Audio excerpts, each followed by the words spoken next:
Manca poco l'approvazione definitiva della legge di stabilità. Cosa si prospetta per i comuni? Quali rischi e in quali punti si può migliorare?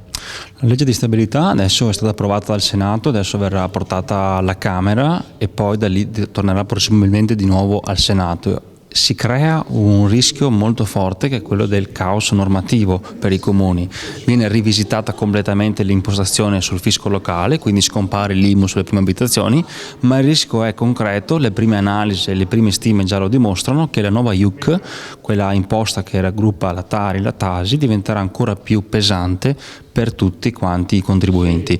Poi resta sempre l'aspetto topico, che è quello appunto dell'imposizione nel suo complesso, perché l'imposta sul IMU proprio sulle seconde abitazioni rimane, quindi tutto quello che è diverso dalla prima abitazione, quindi anche i capannoni, subiranno presumibilmente un aggravio fiscale molto notevole. Perfetto, grazie.